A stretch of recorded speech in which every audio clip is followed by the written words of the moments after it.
इसमें कोई शक नहीं कि लगातार राजद एक मजबूत विपक्ष के तौर में बिहार में उभरा है, जिसके बाद एक अलग ही आरजेडी बनाने के कोशिश में है तेजस्वी यादव।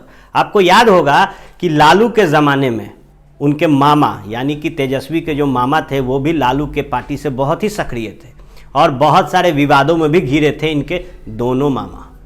जिसके बाद तेजस्वी ने एक अलग राजद का निर्माण शुरू किया और जितने भी अनवांटेड मटेरियल्स थे राजनीति में राजद के तरफ से उन्हें दूर किया।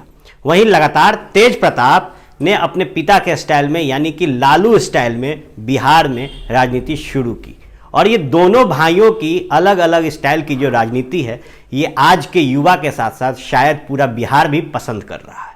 नमस्कार, स्वागत है आप सभी का न्यूज़ बिहार के यूट्यूब चैनल भारत लाइव में।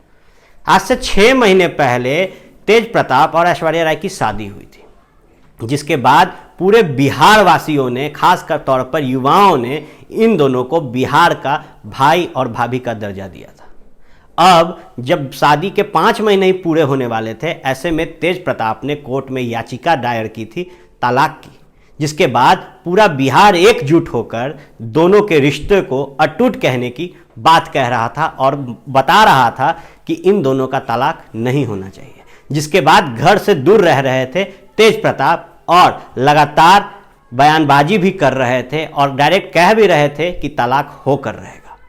ऐसे में तेज प्रताप अचानक से बिहार की राजनीति में सक्रिय होने लगे और पहुंच गए राजद कार्यालय, जहां से उन्होंने जनता दरबार लगाना शुरू किया।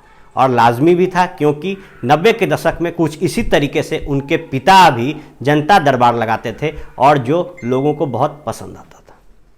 अब जब इन्होंने जनता दरबार लगाना शुरू किया तो एक बात सूत्रों से पता चली कि राबड़ी देवी ने अपने बहू ऐश्वर्या का साथ छोड़ दिया है और लगातार वो तेज प्रताप से बात कर रही हैं, कह रही हैं कि आओ साथ में रहेंगे, पूरा परिवार तुम्हारे साथ है।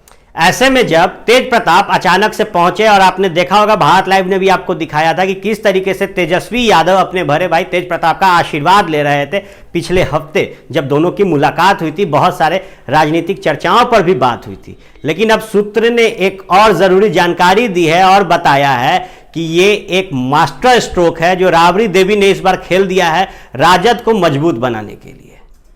क्योंकि लगातार जिस तरीके से दोनों भाई अपनी अपनी राजनीति अलग तरह से कर रहे थे, ऐसे में तेज प्रताप ने कह दिया था कि स्टाम्प पे लिख के ले लो, मुझे सीएम नहीं बनना, लेकिन वो पावर पॉलिटिक्स अपने हाथ में रखना चाहते थे और आरजेडी की अध्यक्षता चाहते थे। तो याद करा दे कि अध्यक्ष वही होते हैं जो पार्टी पर पकड़ रखते हैं, और पार्टी पर अगर आपकी पकड़ है तो सीएम चाहे कोई भी हो, चलाता अध्यक्ष है।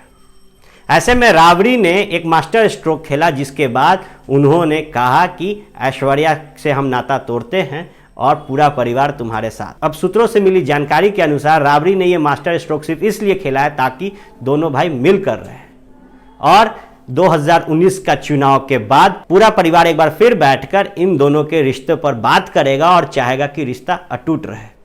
जाते जाते आपको एक जरूरी जानकारी देते चले कि राबड़ी देवी का ये मास्टर स्ट्रोक एक और कारण से है, क्योंकि जिस तरीके से पाटलिपुत्रा सीट 2019 के लिए चर्चा में है और कयास लगाया जा रहा था कि जब से बागी हुए हैं शत्रुघ्न सिन्हा बीजेपी से, उसके बाद से इस सीट को आरजेडी शत्रुघ्न सिन्हा के लिए बरकरार रखती और आगामी चुनाव में टिकट देती। वहीं विपक्ष यानी कि एनडीए ने भी एक बड़ा दांव खेला था और तेज प्रताप के ससुर यानी कि ऐश्वर्या के पिता चंद्रिका राय को इस टिकट मतलब पाटलिपुत्रा के सीट से टिकट देने वाला था। ऐसे में राबड़ी ने एक मास्टर स्ट्रोक खेला है, जिसके साथ बिहार की राजनीति में आरजेडी तो मजबूत हो ही रहा है, वहीं कहीं ना कहीं एनडीए को कमजोर करने के लिए राबड़ी देवी की ये मजबूत पहल है। अब देखना यह होगा कि आने वाले समय में राबड़ी देवी का ये मास्टर स्ट्रोक बिहार की राजनीति में कितना बड़ा बवाल करता है और कोई बड़ा उलटफेर कर पाता है या नहीं, ये देखना और भी दिलचस्प होगा। आप जुड़े रहे भारत लाइव टीवी के इस यूट्यूब चैनल से। हम आपको पल पल अपडेट्स देते रहेंगे और जोड़े रखेंगे भारत के साथ साथ बिहार की राजनीति से। धन्यवाद। हमारे फेसबुक पेज को लाइक करें, ट्विटर पर फॉलो करें न्यूज़ बिहार लाइव, और साथ ही साथ हमारे यूट्यूब चैनल को सब्सक्राइब करें। सब्सक्राइब करने के बाद बेल आइकन दबाना ना भूलें। धन्यवाद।